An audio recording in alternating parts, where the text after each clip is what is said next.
Hello, everyone. Thank you for standing by, and welcome to today's webinar, Managing the Next Best Activity Decision with Predictive Analytics. My name is Andrew Savitz, and I'm VP of Worldwide Marketing for KXCN, and I'll be your host for today's event. It's our pleasure to have James Taylor with us today. James is one of the leading experts and proponents in decision management and is a published author of 2 books, including his most recent title, Decision Management Systems, a practical guide to using business rules and predictive analytics. James has over 20 years' experience in developing software, including roles at such companies as Fair Isaac Corporation, where he developed and refined the concept of decision management. And additionally, we're joined by Marco Castellana, Vice President of Product Management at KXCN, who will be providing a deep dive of predictive analytics and rules technologies, including a demonstration in today's webinar. Marco is a data scientist at heart with over 15 years' experience in analytics and CRM technologies. Prior to KXCN, Marco was at Salesforce.com, where he led product management efforts for the Service Cloud, the company's customer service solution, and the second largest and fastest growing product at the company. During today's session, James and Marco are going to talk to us about managing the next best activity decision with predictive analytics. And before handing it over to James and Marco, I'd just like to bring up a few housekeeping points. To eliminate background noise, all phone lines will be muted for the duration of the event, and all participants will be in listen-only mode. We will be doing a question and answer at the end of today's session, so please feel free to submit any questions during the presentation via the webinar Q&A panel, and we'll field those at the end of the call. As a reminder, this presentation is also being recorded for replay purposes. If you'd like to receive a link to the recording or a copy of today's slides, please send an email to marketing@kxcn.com and we'll forward you the information. With that, I'd like to turn the conference over to James and Marco. Enjoy today's presentation. James, Marco, you've got the floor. Thanks very much, Andy. So when you think about your interactions with customers, every interaction you have has the potential to build or, destroy value. When you send someone a piece of direct mail, is that going to engage them? Is it going to get them to come back to your retail location? When a claims adjuster decides how to treat you, how to interact with you, what to pay or not pay, that adds or builds your interaction with your customer. When a customer uses an ATM or a kiosk or any other kind of automated device, the degree to which the offers presented, the options available to them, make sense to them, engage them or don't engage them. Obviously, when they speak to your call center or one of your staff members, that interaction too builds or adds value. Even when someone calls in and listens to your IVR system, your interactive voice response system, even when they're listening to the hold message, you have an opportunity potentially to engage them, to interact with them. But managing all these interactions, ensuring that what you do each time is the next best thing you could do, is complicated. And it's complicated for a number of reasons. It's complicated because you have to do this across channels. You have to make this work despite the fact that you are engaging with your customer in an ever-increasing number of channels. You're engaging with them through social media, you're engaging with them through mobile devices, as well as through your website, potentially your locations, and increasingly through automated devices. And you have to make this work across all your product lines. If you're a multi-product company or a company that sells a large range of products, how do you make sure that what you're doing next with a customer that builds that customer relationship, adds value for that customer in the long run, is managed when you've got all these different competing campaigns and products that are trying to get the attention of your best customers. You have to do this for inbound and outbound. You have to make sure that your outbound marketing campaigns, what you say to someone proactively, is meshed with what you say when they call in, when they talk to you, when you react to something they do.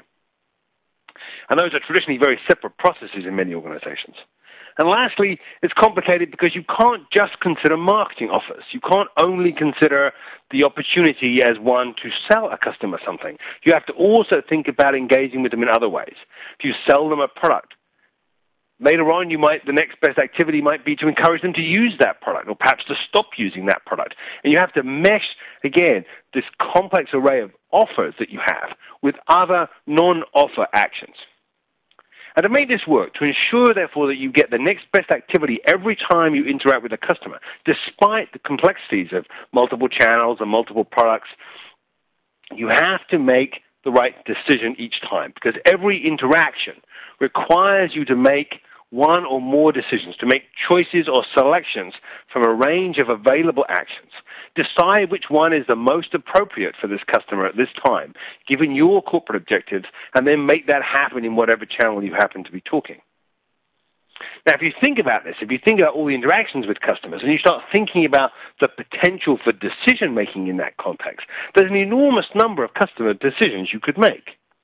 You could decide, obviously, what's the next best activity for this customer. But you might also decide what channel should you use to contact them if you're doing outbound. You know, one of the things that might drive your next best activity decision is a decision about how do I retain this particular customer. What about inbound calls? They're asking you to refund something or to do something for them. Can you approve that? Is that okay? Is that allowed? And if it is allowed, are they actually worth retaining? Perhaps that drives whether you're going to approve this request or not. Because if they're worth retaining, perhaps you'll be more flexible about the fees you've charged their account or something. What if they have a problem? What if they have a problem with your product? How can you best handle that problem? What's the best way to help them get past it and keep moving with you? And ultimately, if you want to make things like your IVR system or your website more helpful, why might they be calling? I work with one company that's got as far as actually predicting why you might be calling them and then playing different interactive voice messages, different hold messages while you're on the phone based on what they know about you.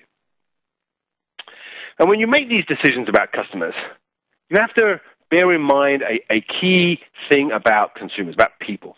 And this is a concept that Neil Radin and I introduced in the first book Andy mentioned, when I wrote back in 2007. It's the idea of a micro-decision. When customers react to the decisions you make about them, they react as though you made that decision just about them. They don't really care if you made the same decision for a bunch of other customers. They just care that you made this decision about them. They react as though that decision was deliberate and personal. Now, of course, we all know that many of the interactions we have with businesses are, in fact, impersonal and accidental, but nevertheless, we can't help but react as though they were not. And so if you really want to maximize the value of every interaction with a customer, you need to make a micro-decision, a decision just about them. What is the best way to interact with this particular customer at this particular moment? And that creates an opportunity and a challenge.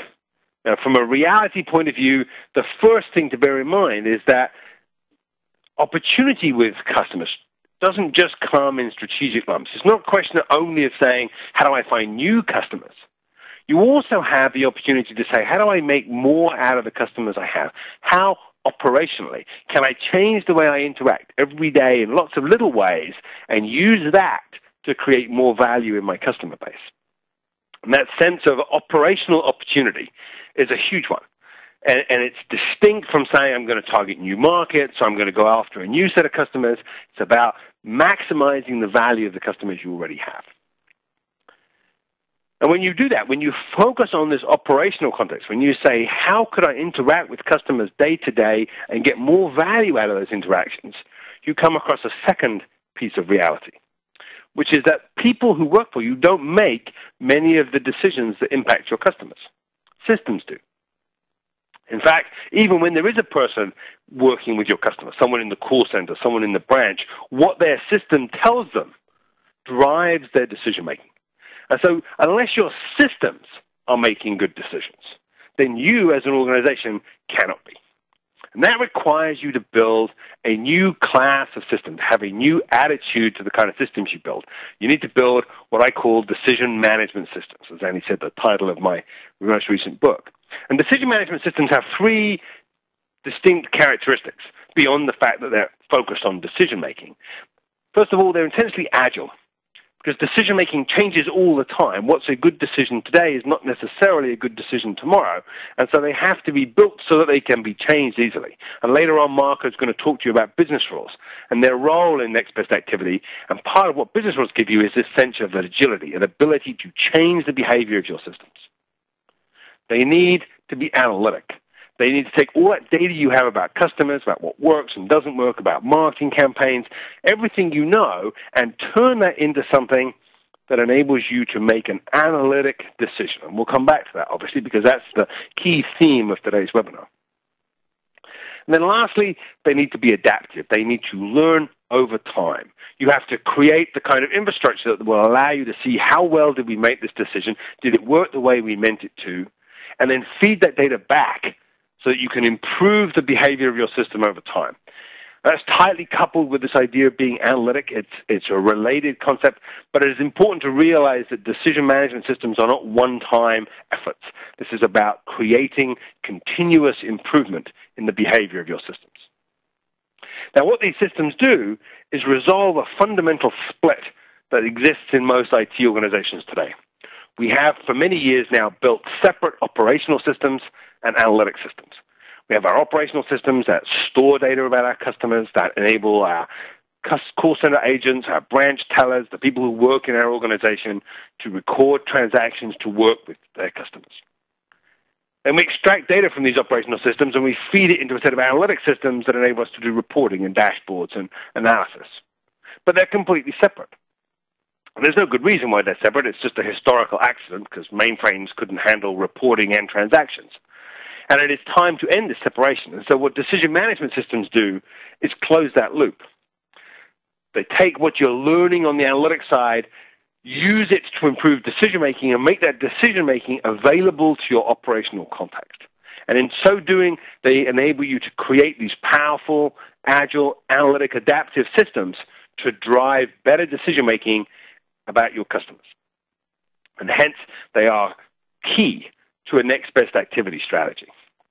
Now let's look at the sort of architecture of that for a minute. Imagine then what we have at the heart of our next best activity strategy is a decision management application that manages this next best activity decision.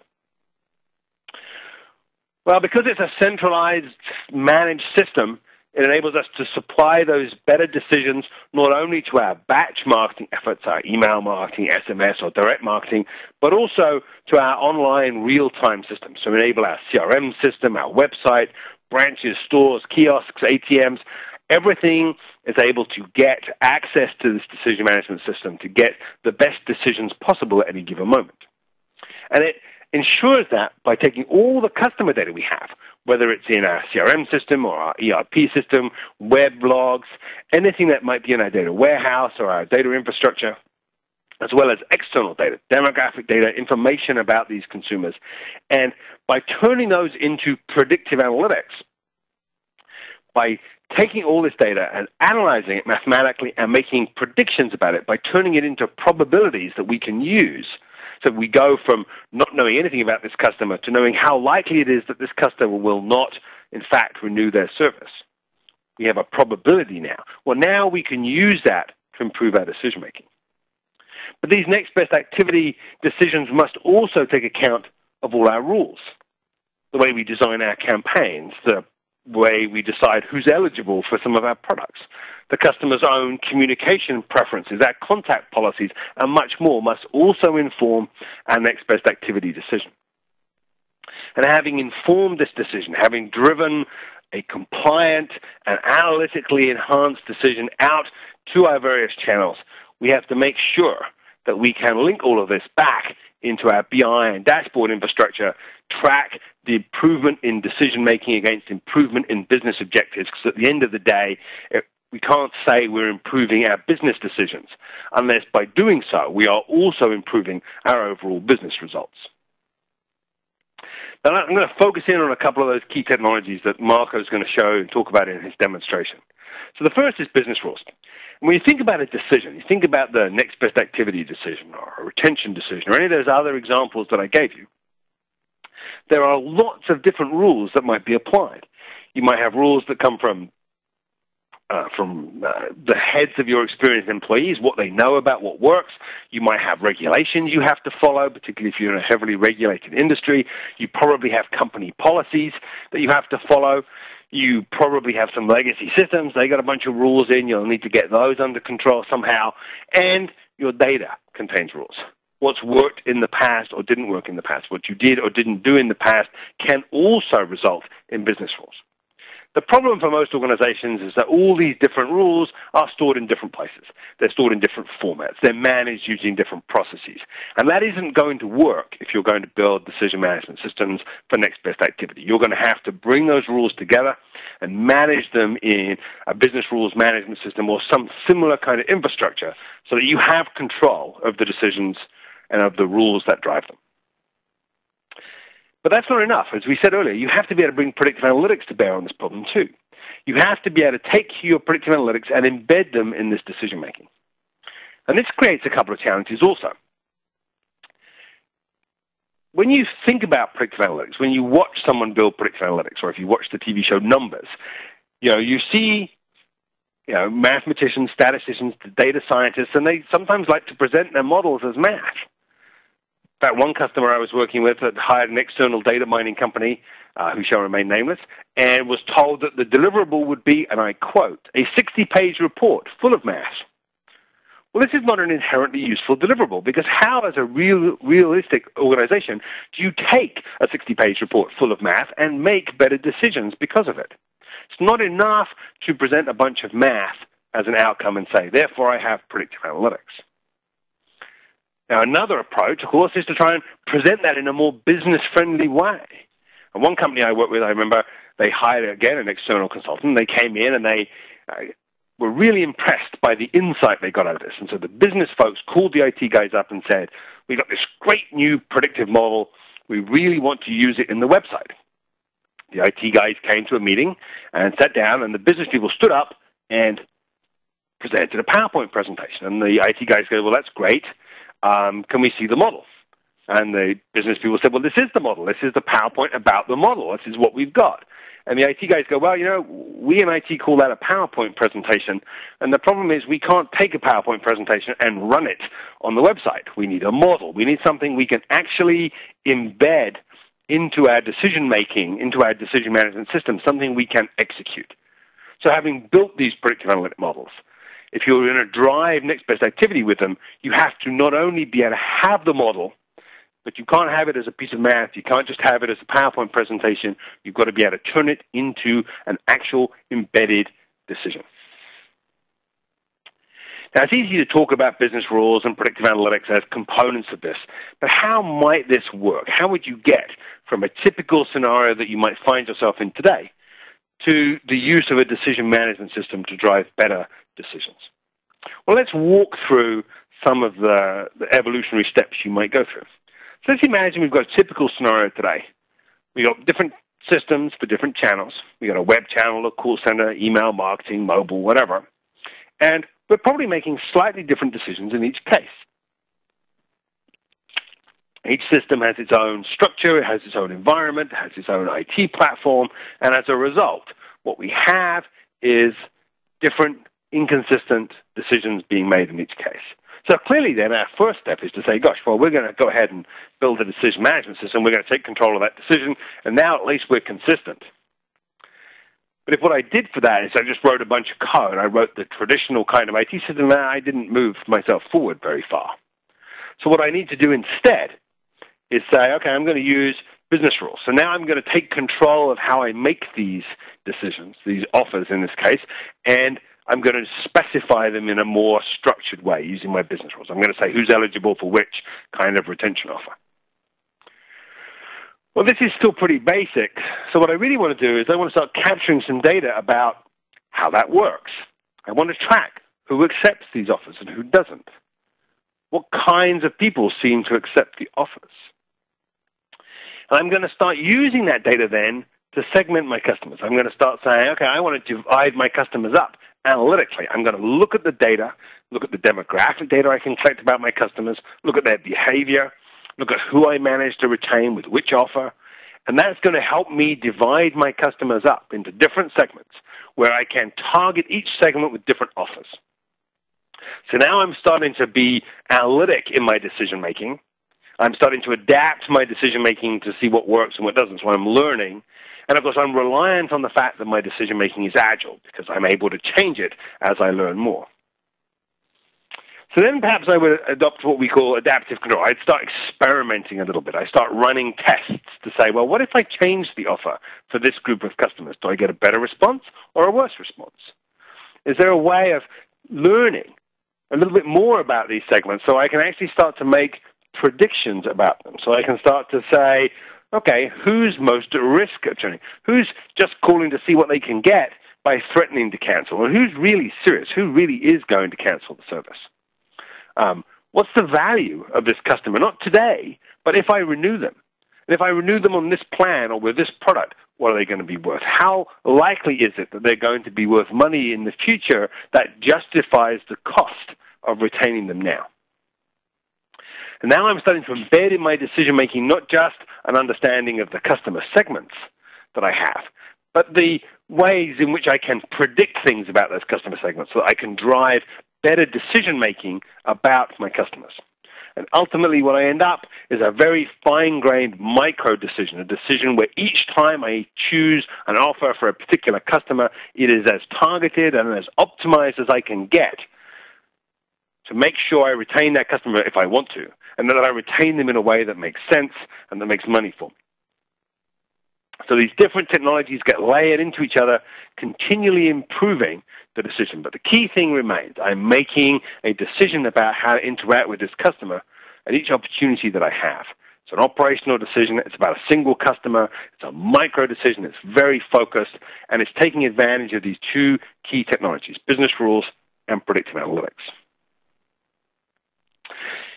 Now, before I hand over to Marco and let him show you a little bit more about how this works and talk more about it, I want to emphasize two sort of key pieces of advice that I find are crucial if you're trying to build decision management systems.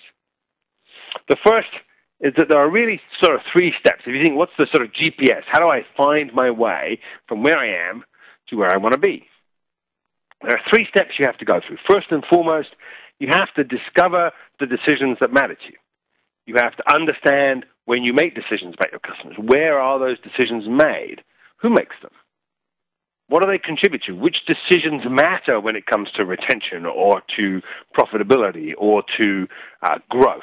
You know, what are the metrics you have? What decisions do you make that drive those metrics? If you don't understand that, you're going to be very hard pushed to apply these technologies, these approaches in a coherent and effective way.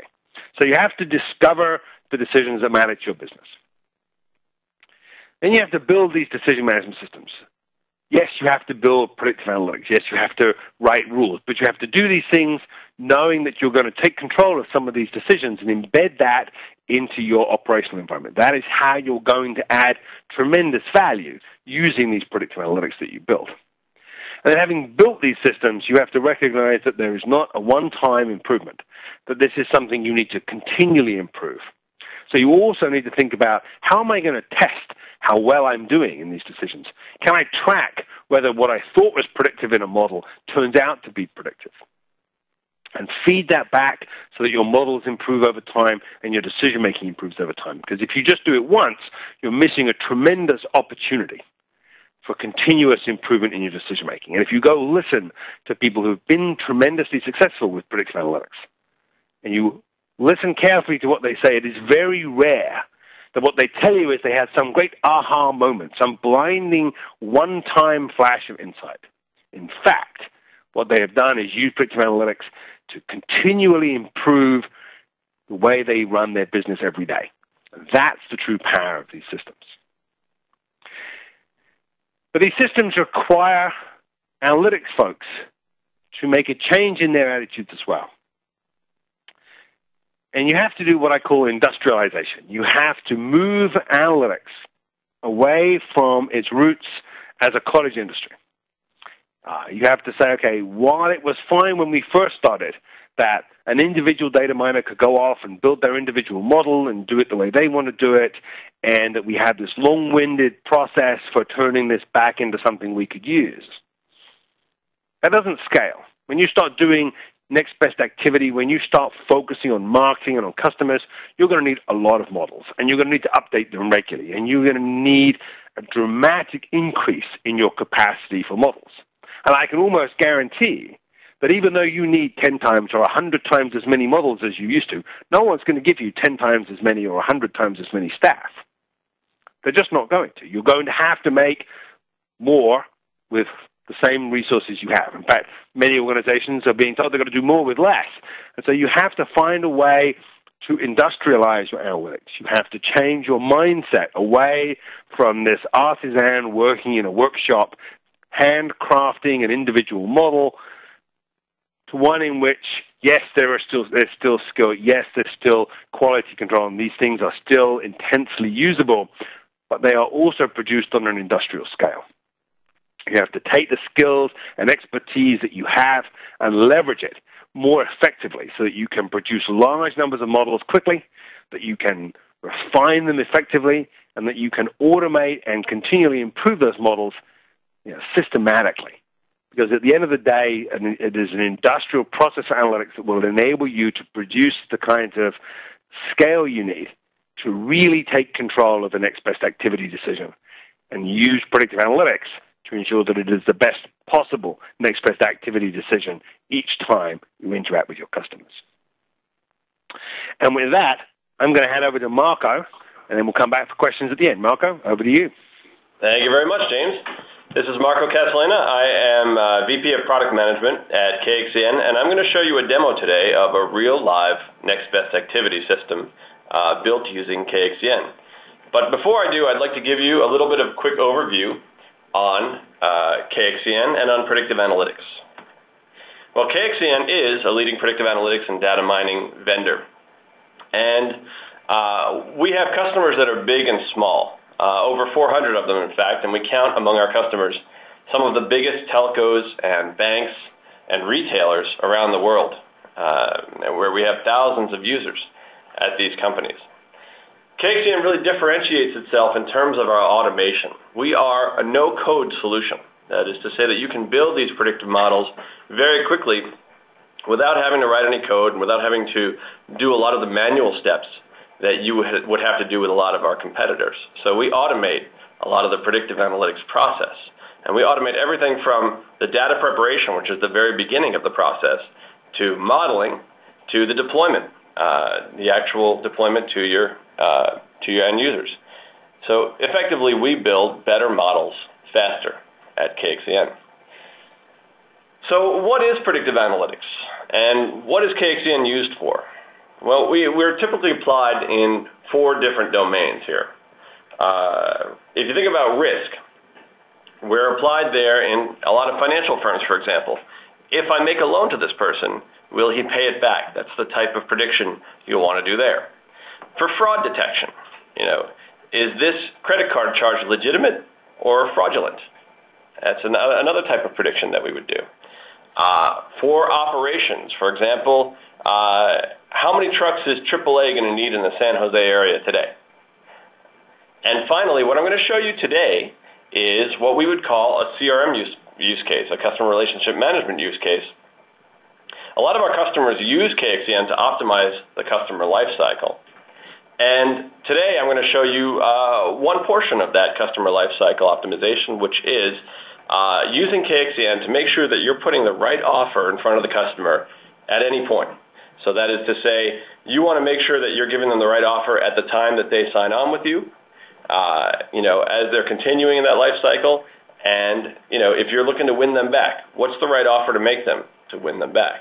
That's what we talk about when we say next best activity. And that's what I'm going to show you today.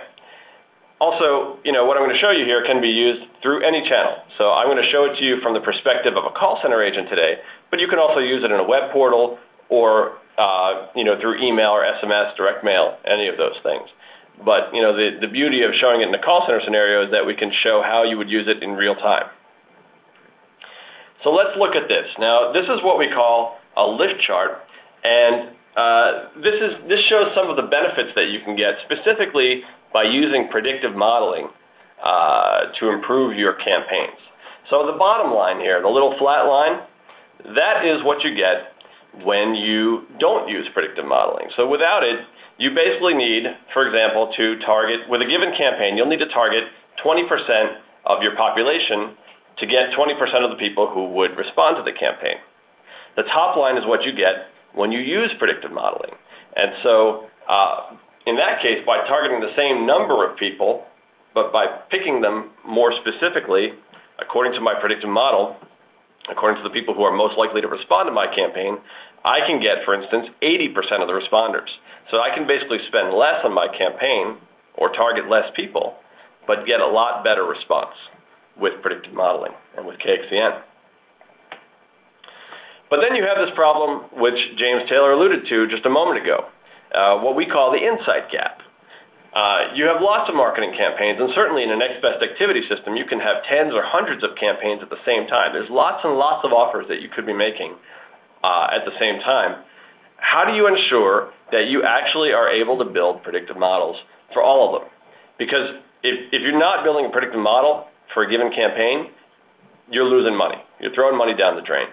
And so what KXCN allows you to do is what James Taylor suggested. It allows you to industrialize those models. Because KXCN automates that process, and because we do it in a means that you don't need to code to write these predictive models, we allow you to make many more models and to refresh them much more frequently.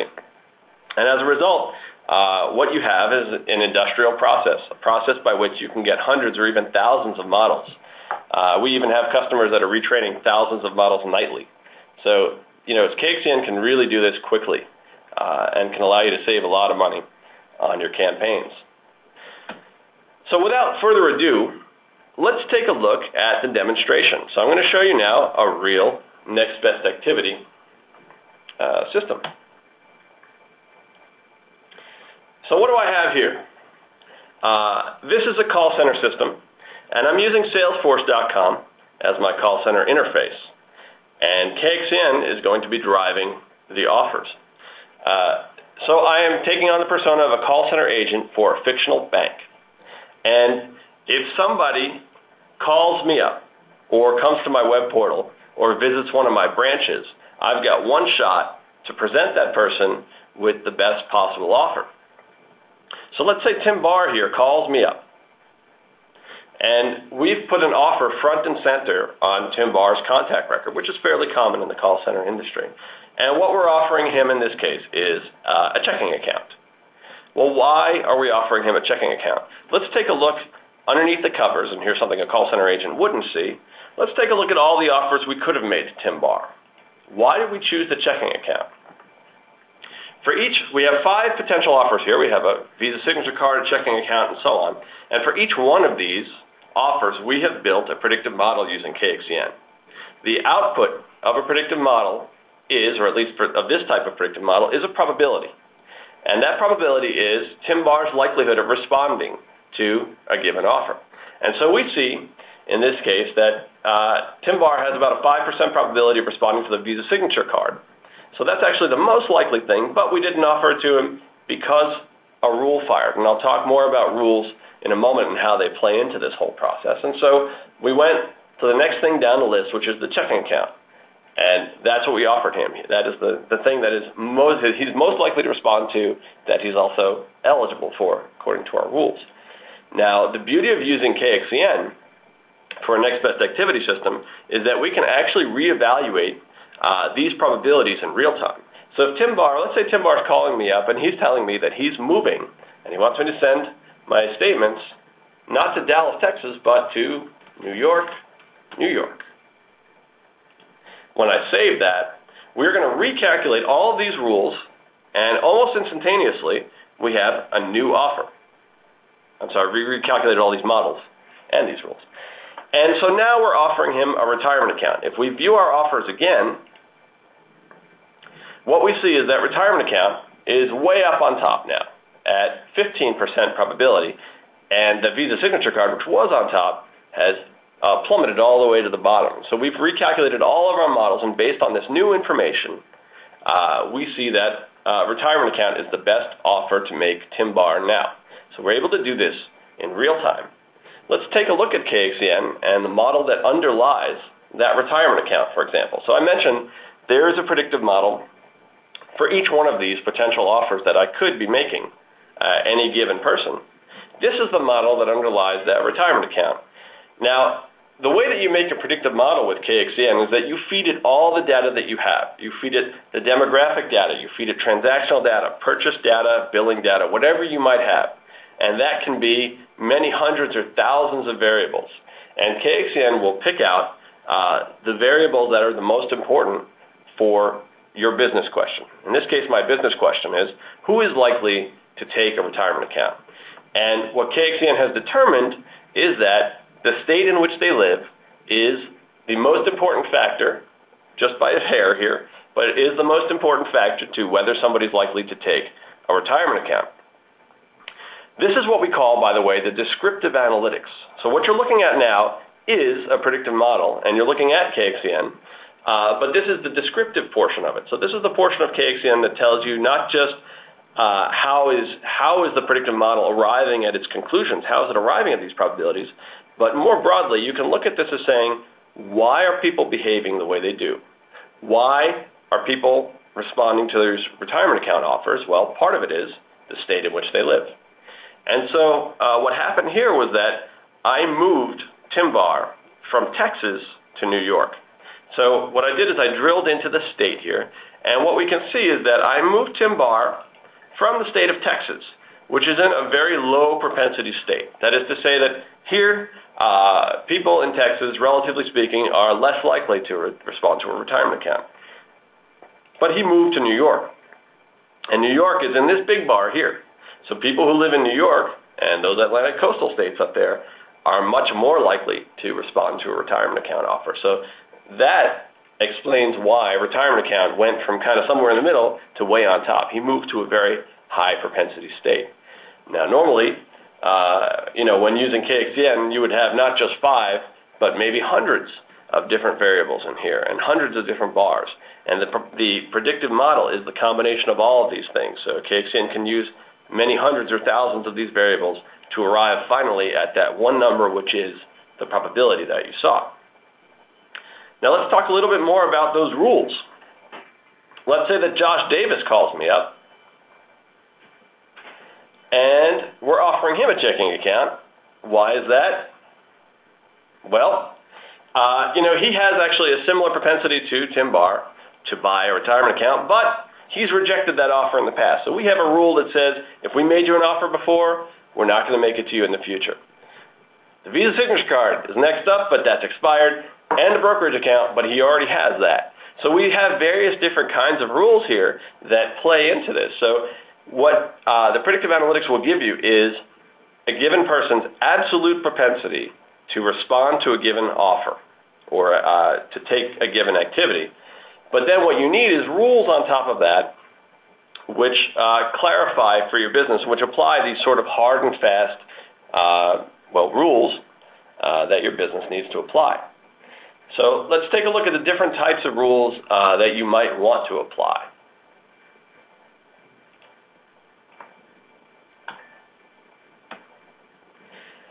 Broadly speaking, we divide the rules into 4 different categories.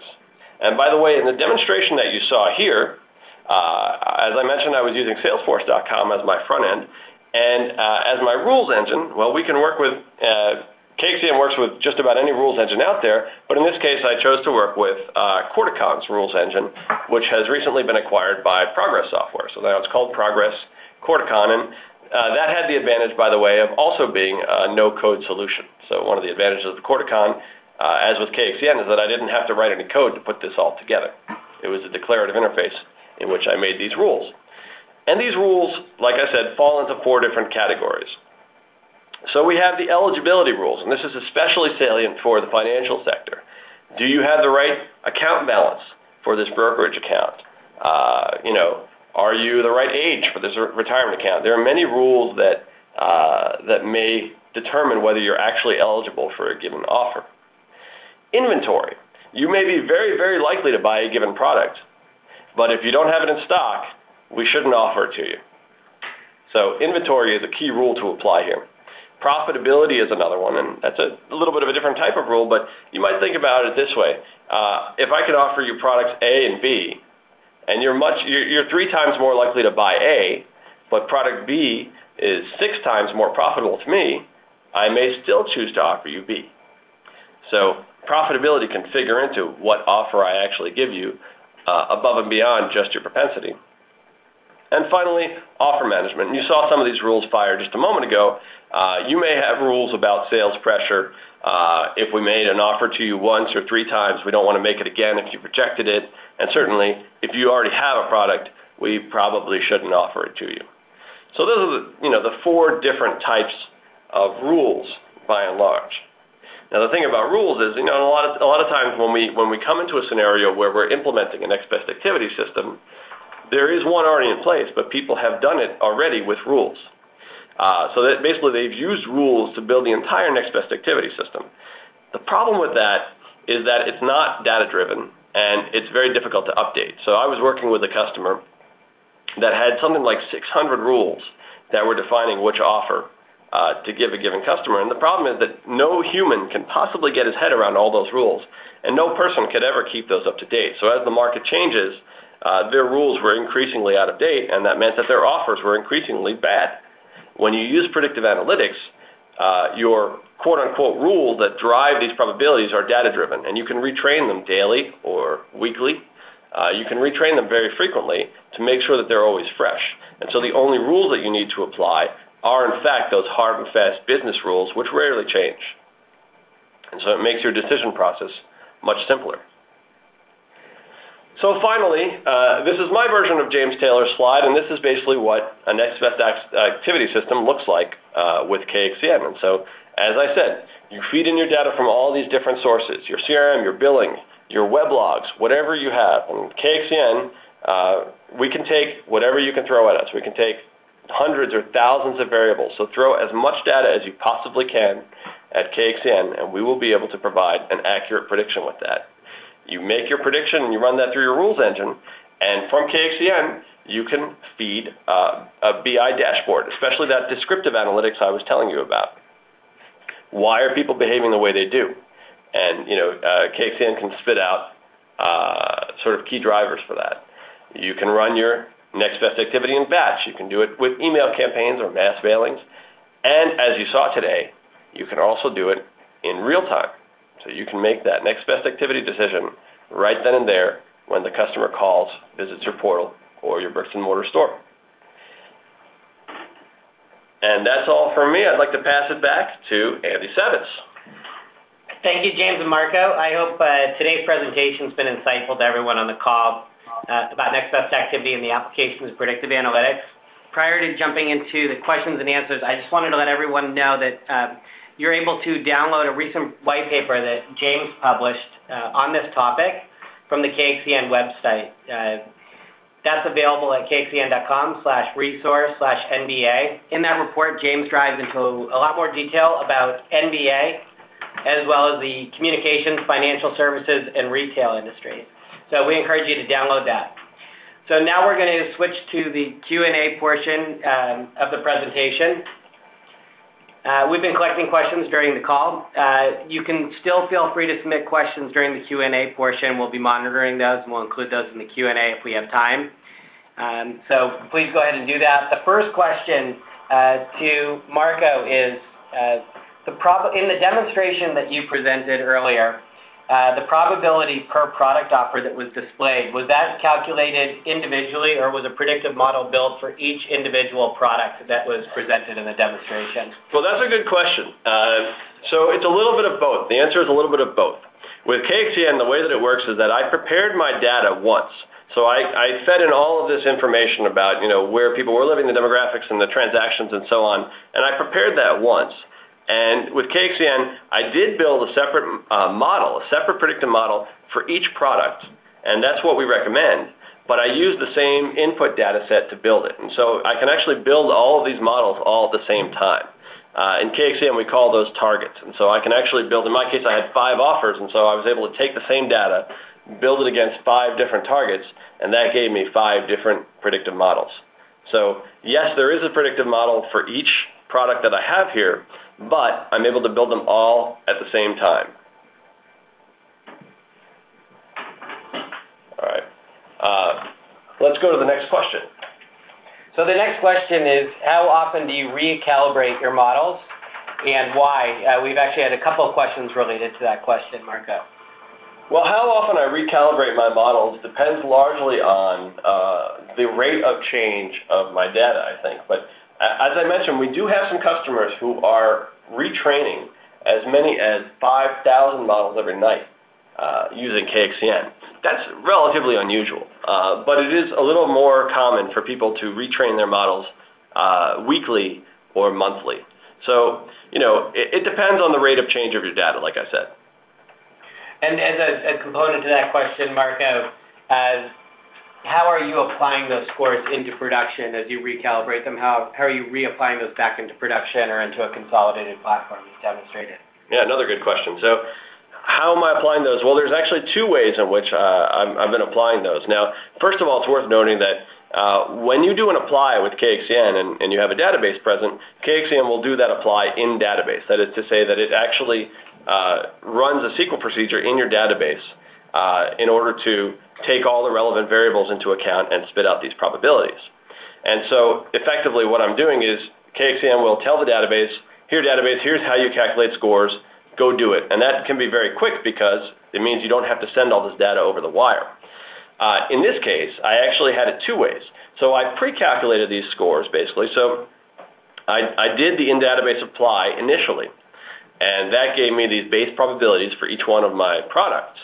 But I also exported the SQL code directly to the database so that it could be recalculated in real time. As you saw, when Tim Barr changed his state, what happened was I did a recalculation of all of those scores in real time, again in the database, without KXCN intervention, as a matter of fact.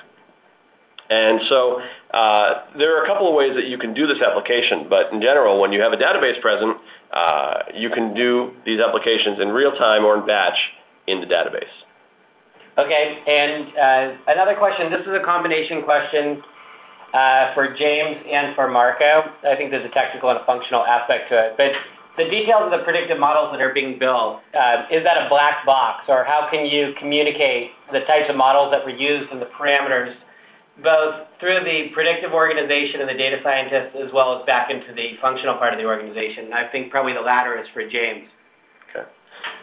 So, certainly from a KXCN perspective, when I talked about those descriptive analytics, that's a lot of how you can communicate what's involved in the predictive model to the rest of your organization. So I showed you just the tip of the iceberg with regard to the descriptive analytics. I showed you that graph that shows you which variables ended up coming up on top and how well they're correlating to your business question and so on. That can also be represented as a decision tree, or we can output it as an executive report.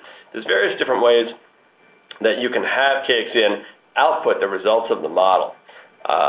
And so I'll defer to James on how to share that with maybe the more functional side of your business.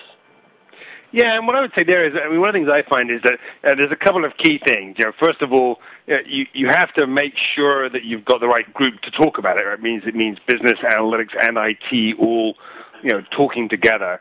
And you need to be really clear about the business decisions you're planning to alter using the analytics. I think, if you have those two working, then to some extent you can make good progress on a conversation, because you have a context for it. And obviously the data scientists have to avoid talking about, statistical measures and using sort of, geeky statistical terminology. But the most helpful thing is to talk about the way it's going to change the decision-making, how it's going to improve the decision-making, how much you think it's going to improve the decision-making, and then, the kind of graph that Marco was showing what are the things that drive this model. So even if you don't understand the internal mechanics of the model, you can at least see what the important pieces of the model are and look at that and go, well, that makes sense, or at least go, well, hang on a second, I'm very uncomfortable with, gender, let's say, being part of the model. We've got to take that out. And being then able to interact with it in some intelligent fashion, even though you don't understand its internals. All right, next question, Andy. Okay, so the next question is kind of a follow-up into that same discussion, more into the, are we getting results from what we're doing? But how do you know that a particular decision is a good one? Is the predictive model correct? Absolutely. And that is a good question, actually. So how do you know that your predictive model is correct? Actually, the thing about KXCN is that it's very rigorous about ensuring correctness. So the way that KXCN works is that when it takes its training data set, and by the way, we have some YouTube videos up now that you can take a look at if you want to have a look at this in depth and how this process works, and we also have some blogs that cover how our algorithm works. But when we take the input data, the data that you're training the model on, we actually divide it in two. So we have part of it that we use to train the model, right? So that's the part on which we build a predictive model. But then we reserve a section of that and we use it for testing. So basically what we do is we run our predictive model on that testing sample to ensure that the predictive model is actually accurate on data that it wasn't trained on. So that's one of the ways that we prevent overfitting. What's called overfitting is by ensuring that we minimize the error both on the training data set and on the testing data set. And that's also one of the ways that we can guarantee that your model is correct. That is to say that your decision is a good one. So the next and I want just to add something to that, which is I think one of the things I find is that understanding how the decisions you have impact the business objectives that you have. What is the linkage between these decisions and your key metrics? Is a great way of telling which decisions you should be looking at analytics for. I mean, sometimes you can look at your data and say, what kinds of things seem to be, might be predictable from this, and how might that drive our decision making? But it's often much more sort of focused to say, this is our key metric for the year: customer retention, profitability of retained customers, whatever the metrics are. What decisions do we make every day that affect how well we do against those measures? And then go ask your data scientists and say, look, these are the important decisions we make. Here's who makes them. Here's when they get made and where they get made.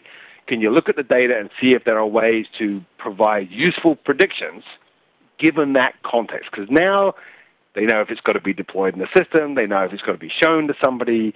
They know how long they have to run the model. All sorts of context is provided, and they're much more likely to come back to you and say, okay, this is the kind of prediction we could do, and that's why it will help this particular decision. And then, as Marco said, then you've got ways to tell if it's a good model or not. So you have to think, is it a good decision?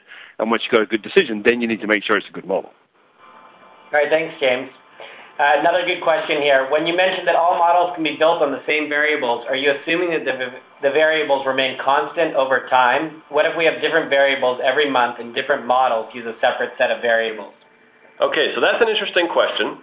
And so actually what I did here was, so let's clarify what I did here. I did feed the same set of variables into all of my models, right? But these are all the variables that I have. Basically everything that I know about each customer, right? So each model, though, may take into account a different set of variables.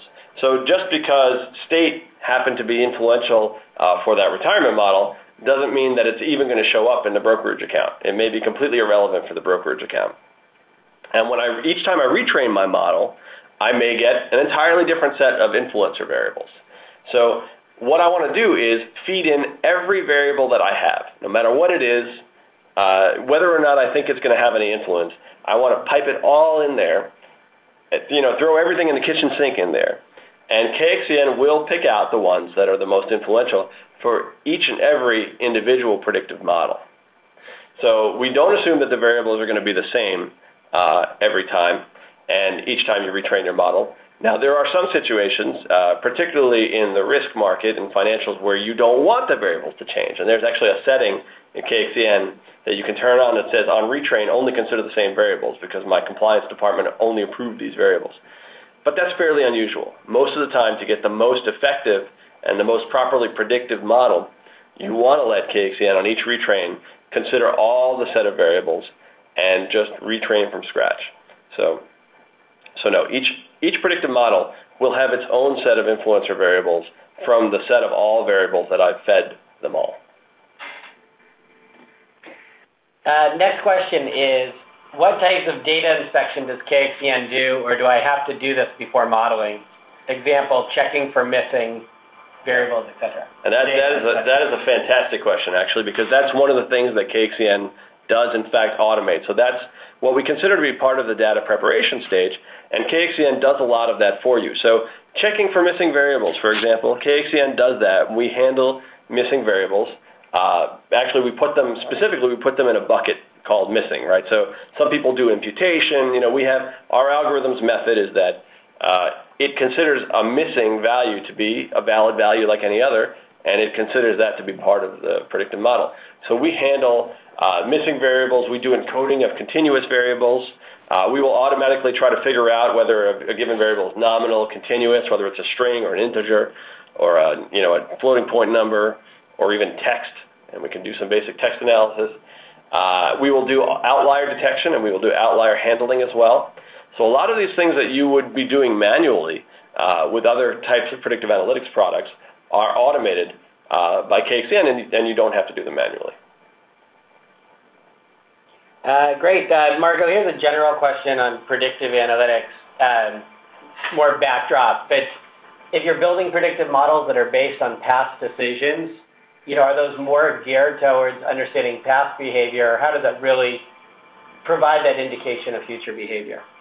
Well, I guess the fact is that, the past is the only information you have to some extent. And so, you build your predictive model based on a snapshot, hopefully in the recent past.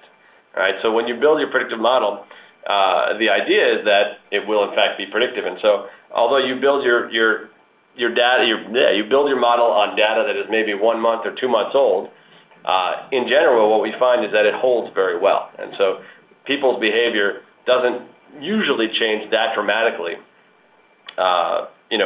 between 2 months ago and today.